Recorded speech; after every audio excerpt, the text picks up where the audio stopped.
Hello everyone, welcome to study with Shri. देखिए, Uttar Pradesh PCS और RO की प्रीलिम टेस्ट सीरीज चलाई जा रही है 2023 की। यह टेस्ट नंबर आपका 41 है। 40 टेस्ट ऑलरेडी कंप्लीट हो चुका है। प्ले लिस्ट बना रखी है, आप लोग जा करके देख सकते हैं। देखिए, अगर आप किसी भी स्टेट पीसीएस की प्रिपरेशन कर रहे हैं, जैसे कि बीपीएससी हो, एमपी पीएससी हो, झारखंड पीसीएस हो, छत्तीसगढ़ पीसीएस हो, आरएस हो या फिर उत्तराखंड पीसीएस हो, तो आप मेरे टेस्ट सीरीज को देखिए, आपको काफ़ी फ़ायदा मिलेगा। या किसी वनडे एग्जाम की प्रिपरेशन कर रहे हैं तो भी आप देखिए, क्योंकि जो भी क्वेश्चंस हैं वो सभी प्रतियोगिता परीक्षाओं के लिए काफ़ी इंपॉर्टेंट है। देखिए, जो लोग फर्स्ट टाइम विजिट कर रहे हैं हमारे चैनल पे, चैनल को सब्सक्राइब कर लें। सब्सक्राइब करने के बाद से बेल आइकन को प्रेस कर लें कि मेरी जब भी वीडियो आए उनको नोटिफिकेशन मिल जाए। देखिए, बहुत सारे लोग पूछते हैं कि टेस्ट नंबर 1 से कहाँ मिलेगा, तो मैं बता दूँ उनको। हालांकि हर वीडियो में मैं बताता हूँ, ठीक है। आप मेरे चैनल पे जाएंगे तो वहाँ पे एक प्लेलिस्ट है, ये उत्तर प्रदेश पीसीएस 2023 की। वहाँ पे जो है कि आपको टेस्ट नंबर 1 से टेस्ट नंबर 41 तक आपको मिल जाएगा। तो जिन लोगों ने नहीं देखा है वो टेस्ट नंबर 1 से स्टार्ट करें और 41 तक देखें, उनको काफ़ी फ़ायदा होगा। तो स्टार्ट करते हैं। फर्स्ट क्वेश्चन है, सूची फर्स्ट को सूची सेकेंड से सम्मिलित कीजिए तथा सूचियों के नीचे दिए गए कूट का उपयोग करके सही उत्तर का चयन कीजिए। देखिए, सूची फर्स्ट में प्रदेश और क्षेत्र का नाम दिया गया है और सूची 2 में जलवायु का प्रकार दिया गया है। अगर हम बात करते हैं कैलिफोर्निया, इस क्षेत्र में किस प्रकार की जलवायु पाई जाती है, तो इस क्षेत्र में पाई जाती है भूमध्य सागरीय जलवायु। पश्चिमी ऑस्ट्रेलिया की अगर हम बात करें तो यहाँ पे किस प्रकार की जलवायु पाई जाती है, तो यहाँ पे पाई जाती है उष्ण मरुस्थल जलवायु। और बांग्लादेश की हम बात करें तो यहाँ पे पाया जाता है उष्णकटिबंधीय मानसून जलवायु। और साइबेरिया की हम बात करें तो यहाँ पाई जाती है शीतोष्ण जलवायु। ठीक है, तो ये हो जाएगा आपका ए ऑप्शन 1, 4, 2, 3।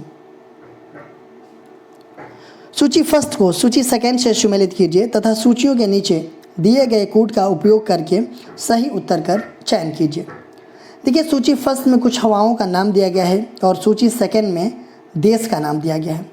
अगर हम बात करें चिनूक जो है कि पर्वतीय ढाल के सहारे चलने वाली गर्म व शुष्क हवा है और ये कहाँ पे, तो ये यूएसए में चलती है। ठीक है।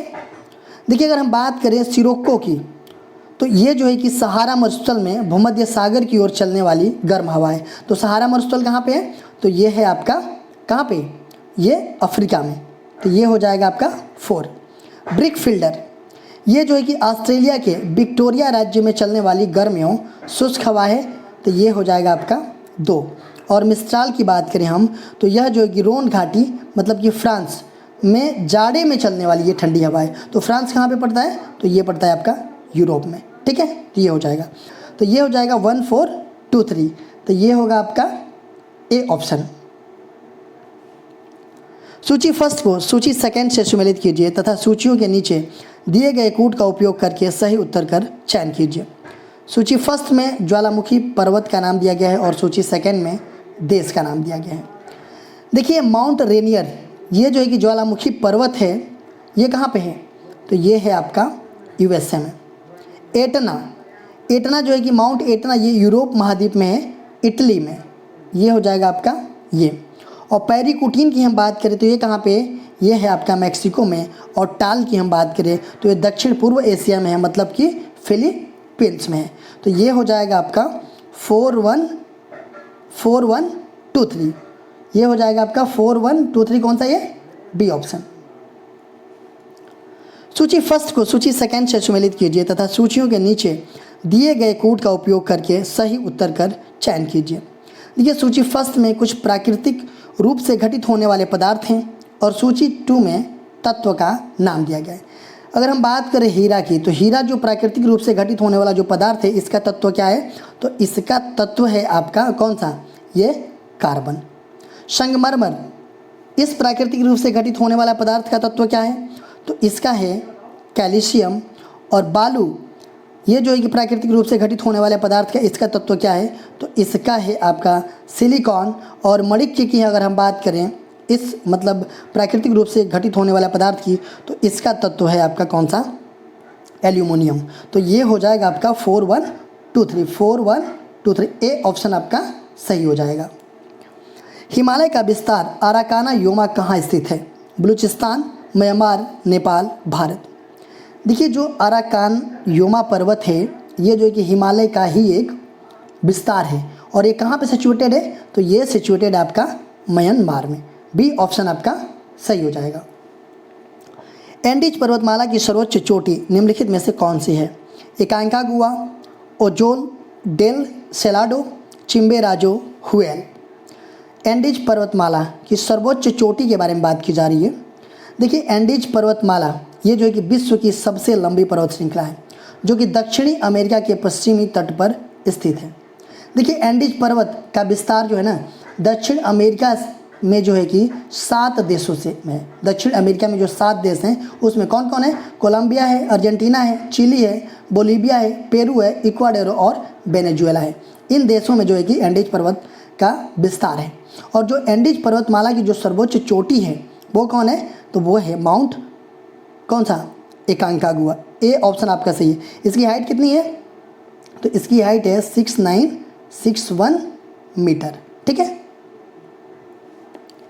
सूची फर्स्ट को सूची सेकंड से सम्मिलित कीजिए तथा सूचियों के नीचे दिए गए कूट का उपयोग करके सही उत्तर कर चयन कीजिए।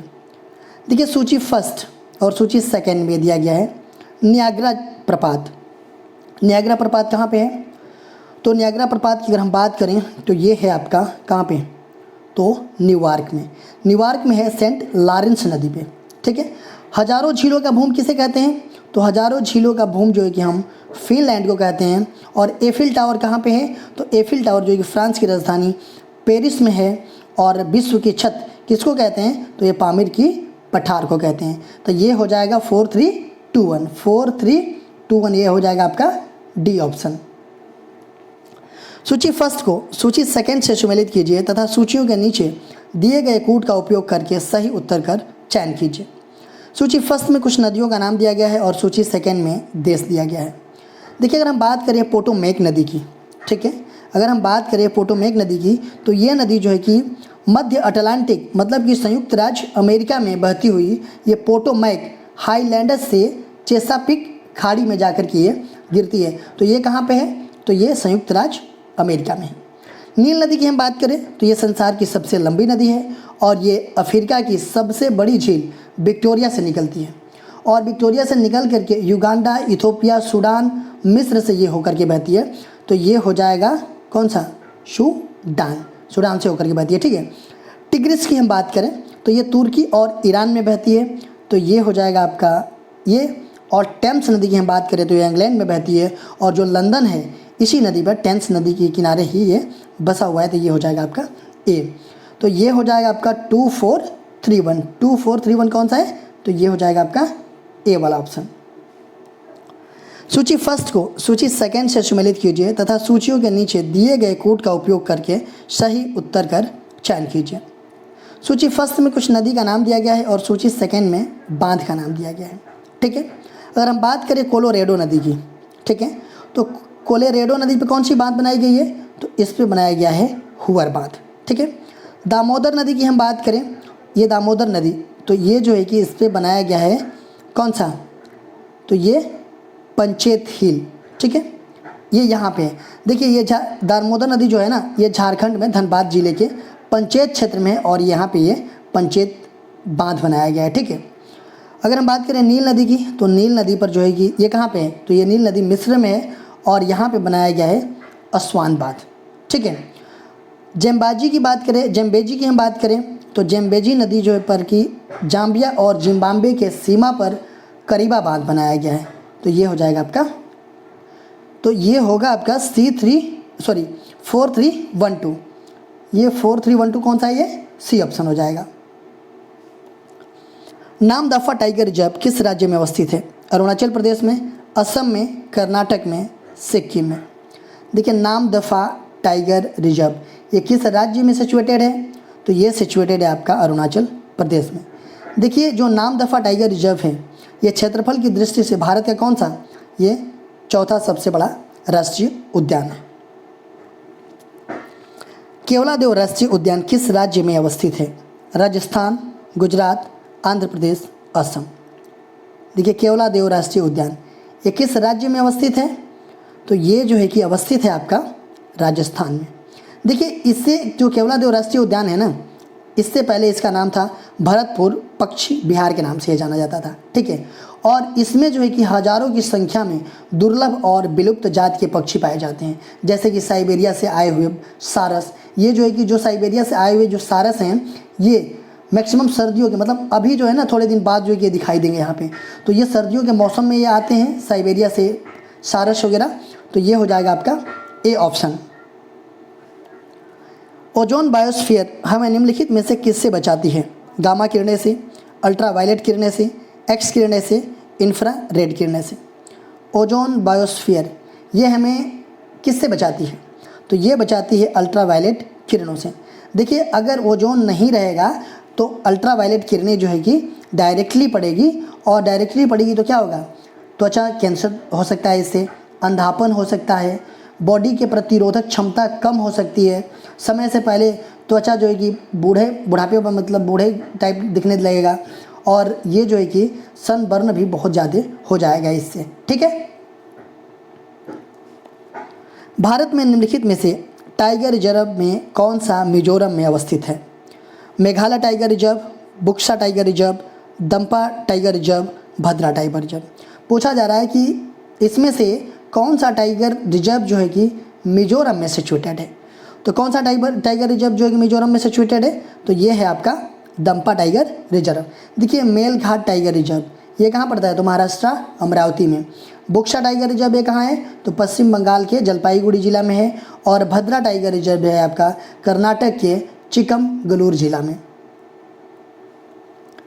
असम में मानस अभयारण्य किस लिए जाना जाता है? हाथियों के लिए, भालुओं के लिए, बाघों के लिए, चिड़ियों के लिए।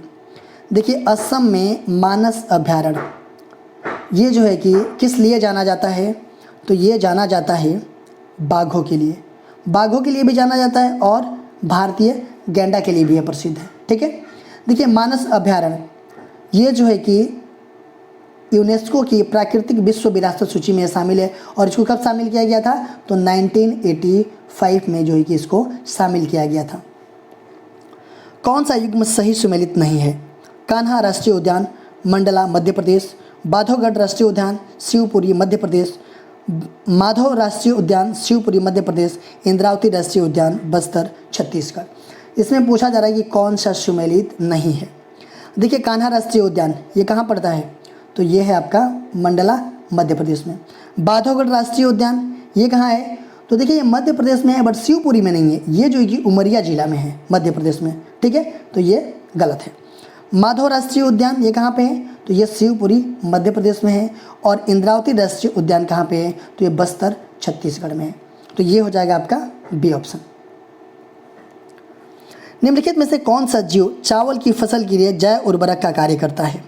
कवकमूल, एजेटोबैक्टर स्पी, नीलहरित शैवाल, इनमें से कोई नहीं। पूछा जा रहा है कि कौन सा जीव जो है कि चावल की फसल के लिए जैव उर्वरक का कार्य करता है, तो कौन सा है सवाल? तो वो है आपका नीलहरित शैवाल। ये सी ऑप्शन आपका सही है। निम्नलिखित में से कौन सा तत्व वनस्पति तेल के निर्माण में सहायक होता है? आयरन, मैग्नीशियम, कॉपर, गंधक। कौन सा तत्व जो है कि वनस्पति तेल के निर्माण में सहायक होता है? तो कौन सा तत्व है? तो वो है आपका गंधक। डी ऑप्शन आपका सही है। निम्नलिखित में से मृदा अपर्दन प्रक्रियाओं का सही क्रम पहचानिए। औनालिका अपर्दन, रील अपर्दन, परत अपर्दन, अपस्फुरण अपर्दन। दूसरा है कि अपस्फुरण अपर्दन, परत अपर्दन, रील अपर्दन, औनालिका अपर्दन। तीसरा है कि रील अपर्दन, औनालिका अपर्दन, परत अपर्दन, अपस्फुरण अपर्दन, परत अपर्दन, औनालिका अपर्दन, रील अपर्दन और अपस्फुरण अपर्दन। पूछा जा रहा है कि मृदा अपर्दन अभिक्रियाओं प्रक्रियाओं का सही क्रम कौन सा है? तो सही क्रम है आपका कौन सा? तो ये बी वाला, ठीक है। अपस्फुरण अपर्दन, परत अपर्दन, रील अपर्दन और औनालिका अपर्दन। मूंगफली में पॉलीफली का रोग किसके कमी से उत्पन्न होता है? कैल्शियम की कमी से, बोरान की कमी से, कोबाल्ट की कमी से, नाइट्रोजन की कमी से। मूंगफली में पॉलीफली का रोग जो है कि किसके कमी से ये उत्पन्न होता है? तो ये उत्पन्न होता है आपका कैल्शियम के कमी से। काला हस्ती नामक महत्वपूर्ण रोग का कारक है? वायरस, कवक, जीवाणु, निमेटोड। देखिए काला हस्ती नामक जो है रोग, इसका महत्वपूर्ण कारक क्या है? तो ये काला हस्ती नामक जो रोग है ये आपका मूंगफली में होता है, ठीक है। और इसमें जो फली होती है मूंगफली में, उसका रंग जो है कि उड़ जाता है और इनका विकास जो है कि अवरुद्ध रहता है और जो डंठल होता है वो छोटे होते हैं और फीके रंग के ये हो जाते हैं। ये जो है कि जीवाणु के कारण होता है। सी ऑप्शन आपका सही है। देखिए क्वेश्चन पूछा गया था कल आप लोगों से, all India state people's conference का गठन कब हुआ था? 1924 ईस्वी में, 1925 ईस्वी में, 1927 ईस्वी में, 1932 ईस्वी में। All India state people's conference का गठन जो है कि कब किया गया था? तो देखिए all India state people conference का गठन जो है कि 5 दिसंबर 1927 को हुआ था। और इसके संगठन में बलवंत राय मेहता, मणिलाल कोठारी और जी.आर. अयंगर ने महत्वपूर्ण भूमिका निभाई थी। तो ये हो जाएगा 5 दिसंबर 1927 है ये, ठीक है। सी ऑप्शन आपका हो जाएगा ये, ठीक है। आज का क्वेश्चन देख लेते हैं। आज का क्वेश्चन है किसान एवं जवाहर प्रभात किसकी प्रमुख किस्में हैं? मक्का की, जवाहर की, बाजरा की, सरसों की। देखिए किसान एवं जवाहर प्रभात ये किसकी प्रमुख फसलें हैं, ये आपको कमेंट बॉक्स में बताना है। इसका आंसर मैं नेक्स्ट वीडियो में आप लोगों को बताऊंगा। देखिए आप हमारे चैनल को सब्सक्राइब कर लीजिए। सब्सक्राइब करने के बाद से बेल आइकन को प्रेस कर लीजिए कि जब भी वीडियो आए तो आपको नोटिफिकेशन मिल जाए। देखिए मेरा दूसरा चैनल है श्री GS पॉइंट, आप इसको भी सब्सक्राइब कर लीजिए। सब्सक्राइब करने के बाद से बेल आइकन को प्रेस कर लीजिए।